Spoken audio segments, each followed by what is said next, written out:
Canal YouTube Eli Correia Oficial, o canal da saudade. Oi, gente! Vamos se inscrever? Então se inscreva, não deixa de dar aquele like, fazer aquele joinha e acionar o sininho, tá bom? Eu estou contando com a sua inscrição e também contando com a sua carta. Vamos fazer parte da promoção Carta da Saudade e o Natal e a Carta da Saudade. Mande a sua história e concorra a um bonito presente neste Natal. É Carta Saudade Eli Correia @gmail.com. Estou esperando a sua história, estou esperando a sua carta. Nesta carta você vai ouvir uma história que acontece logo quando ela se casa. Imagine ficar aí um ano sem lua de mel e depois, mais tarde, uma acusação em relação ao filho que ela esperava. Acompanhe essa história, você vai se emocionar. No canal YouTube Eli Correia Oficial, a primeira noite demorou 1 ano para acontecer. Minha mãe nasceu em uma fazenda e ali viveu a sua infância. Pouco dinheiro, trabalho duro, e os seus pais não puderam lhe oferecer todos os cuidados necessários que uma criança deve receber. E ainda adolescente, 13 anos, conheceu aquele que viria a ser o meu pai. Conheceu aquele rapaz e de imediato os dois se apaixonaram. Papai pediu-a em casamento e pouco tempo depois se casaram. Ela, uma menina praticamente. Muito nova ainda, único homem de sua vida, o que era de costume na época, as moças se casavam nova e com o primeiro e único homem. Apaixonada, vislumbrando um futuro melhor ao lado do seu marido, os dois se casaram. Mas por infortúnio, logo no primeiro dia de casados, ou seja, no primeiro dia da lua de mel, papai teve um ataque epilético. Foi violento, exatamente na hora em que ia se consumar a primeira noite, o amor. Ele teve de ser levado às pressas para São Paulo, sendo inclusive preciso ficar 1 ano internado. E como não havia tempo para se consumar a intimidade entre os dois, mamãe, mesmo casada, permaneceu virgem. E nesse tempo ela ficou com a família do marido, enquanto que ele ficou na capital, São Paulo, internado. 1 ano depois, papai retornou do seu tratamento, mas não tinha condições financeiras de ter sua própria vida, sua própria casa, precisando então permanecer na casa da sua família. Agora, com os dois finalmente juntos, 1 ano depois de terem se casado, tinham de dormir num quarto encostado ao quarto do meu avô. A casa não tinha forro. A parede era uma parede fina que separava os cômodos. E qualquer barulhinho se escutava ou de um lado ou de outro. Tanto que quando foram ter a primeira noite, quando foram concretizar o amor pela primeira vez, quer dizer, quando os dois iam se entregar, finalmente 1 ano depois mamãe iria perder a virgindade, eis que o ruído do colchão de molas, acordou o meu avô. De lá ele gritou: "Que pouca vergonha é essa, hein? Eu não admito isso na minha casa. O que vocês estão pensando? Que aqui é o quê?" Chegou até a falar lá um palavrão, sabe? Essas casas assim, que existem na cidade, pensa que aqui é zona, sabe? Meu avô ficou muito nervoso com o barulho dos dois. Era a primeira vez dos dois, não tinha outro lugar, não tinha outro jeito, tinha que ser ali. Meu avô ficou fulo da vida, mas ficou pé da vida mesmo. Quer dizer, minha mãe, além de não ter tido lua de mel, pois na primeira noite aconteceu aquilo com meu pai, quer dizer, com o marido, agora, 1 ano depois, não podia também se relacionar, não podia consumar o amor entre eles, porque o meu avô simplesmente impedia e gritava e perguntava: "Vocês pensam que aqui é o quê? Casa de prostituição? Bordel? Bom, mas a verdade é que os casais acabam encontrando jeito. Quer dizer, impedidos que estavam meu pai e minha mãe, né, pelo meu avô, então eles acabaram encontrando um jeito e mamãe engravidou do seu primeiro filho. Todo o salário de papai era recebido pela sua família. Ele mesmo não via a cor do dinheiro. Era para pagar as despesas por morar ali. Tanto que mamãe nem pôde comprar um enxoval para o bebê. E para fazer suas refeições, ela tinha de esperar por todos terminarem para depois comer o que tinha sobrado. O parto de seu primeiro filho foi em casa, por uma parteira. E após o nascimento do recém-nascido, ele foi enrolado no paletó do meu pai, pois não havia cobertor e nenhuma roupinha para o neném. E assim foi também com o segundo filho. Na terceira gestação, mamãe acordava todos os dias bem cedo para acender o fogão a lenha, para que a lenha ficasse em brasa e ela pudesse se aquecer um pouco. Na casa do lado havia uma família rica.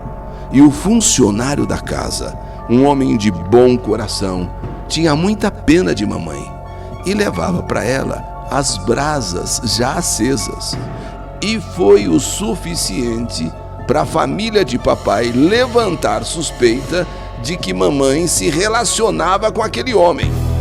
Porque o homem, além das brasas que ele levava acesa, ele também fazia alguns outros favores. E todos começaram a dizer que o filho que mamãe esperava, não era de papai. Podem contar, podem escrever, vai sair negro, vai nascer negro, pois o funcionário daquela casa, aquele trabalhador daquela família, era uma pessoa preta, era uma pessoa negra. Minha mãe então contou ao meu pai o que estava acontecendo. E ele, meu pai, acreditou nela. Só que com medo dos pais, ele não defendia a mamãe, apenas dizia: vamos esperar a gente nascer, vamos esperar nascer primeiro, sabe? Não fica acusando assim não, só depois do neném nascer é que vocês vão ter certeza que ele não é do outro, ele é meu. A calúnia abalou demais mamãe, que nem podia aceitar mais a ajuda daquele bondoso homem, daquele homem negro, bondoso, querido, nascido o filho. E devido à sua semelhança com papai, foi absolutamente impossível continuarem desconfiando de mamãe. Mas nunca fizeram um pedido de desculpa, nunca. Passado um tempo, meus pais mudaram de Descalvado para São Caetano do Sul. Descalvado é uma cidade do interior de São Paulo. Nessa época, mamãe estava grávida de mim. E em São Caetano, minha mãe achou por bem trabalhar para ajudar papai. Nessa época, não era comum mulher casada trabalhar fora. Quando a mulher casava, era para cuidar da casa, era dona de casa, era para cuidar dos filhos e do marido. Mas minha mãe foi à luta. Alguns parentes, inclusive, a condenavam por ter cortado o cabelo.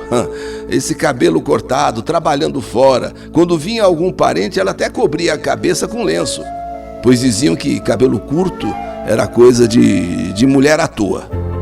Minha mãe trabalhava em uma tradicional empresa de talheres, onde foi inclusive uma das convidadas a ajudar na confecção de um faqueiro de ouro que havia sido encomendado por um sheik árabe. E mamãe era uma das pessoas encarregadas da confecção daquele jogo de talheres de ouro. Mamãe era uma mulher linda e costumava usar umas roupas que modelava o seu corpo. Mas o tempo passou. Infelizmente, papai morreu com pouca idade, devido ao câncer na garganta. Nunca ouvi minha mãe maldizer nada, nem ninguém. Para ela, não havia diferença de classe social, cor ou credo. Já idosa, enfrentou os problemas de alcoolismo de seu filho, esgotando todos os recursos para livrá-lo do álcool. E conseguiu, porém, ele já havia perdido tudo devido à bebida. Sempre pronta a socorrer filhos e netos, era o tipo de avó que todo neto sonha. Recebia as crianças com bolinho de chuva, bolo de fubá, chá e outras coisas mais. No Natal, era aquela reunião e ela toda feliz. Mas, infelizmente, ocorreu uma fatalidade. Mamãe levou um tombo na escada da minha casa, fraturou a perna. Para sua idade, a sua recuperação foi muito lenta. Na verdade, mamãe nunca mais conseguiu andar como antes. Por nunca ter dependido de ninguém e agora precisando dos outros, entrou num estado depressivo muito grande e começou a perder a memória. Ela misturava coisas do passado com o presente. Precisava usar fraldas geriátricas. Muitas pessoas, inclusive familiares, passaram a ter nojo dela, pois ela não controlava nem as fezes e nem a urina. E mamãe passou a chorar constantemente, lembrando do seu filho falecido. Aquela mulher que já tinha enfrentado tantas coisas, agora vivia calada. Mas foi em um dia que ela me disse algo que eu até hoje lembro. Ela falou que antes de morrer, ela queria me beijar inteira como filha querida que eu era. Eu ainda fiquei brava com ela. Eu detestava que ela falasse coisas de morte. Mas ela disse: esse é o meu desejo, de antes de morrer, beijar você inteirinha como filha querida que você é. Não muito tempo depois, mamãe sofreu um derrame. Eu a visitava todos os dias. O estado dela era irreversível. Não reconhecia mais ninguém. Falava alguma coisa e falava enrolado. E foi liberada para morrer em casa, se assim nós quiséssemos. Tanto que ela chegou e já no dia seguinte, mamãe disse adeus. Era como se ela realmente quisesse morrer em casa. Em seu velório, seu semblante era de uma pessoa que aqui não deixou um inimigo sequer e nem levou nenhuma mágoa também. Não tinha bens materiais, apenas uma casa e poucas roupas, mas nos deixou momentos inesquecíveis com o seu jeitinho meigo, carinhoso de ser. Que saudade de você, mamãe.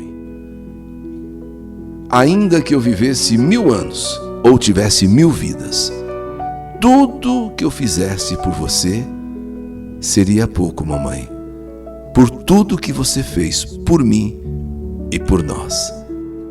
Mãezinha querida, ao encerrar essa carta, eu digo: que saudade de você. Essa é mais uma história que a vida escreveu. A primeira noite demorou 1 ano para acontecer. História do canal YouTube Eli Correia Oficial.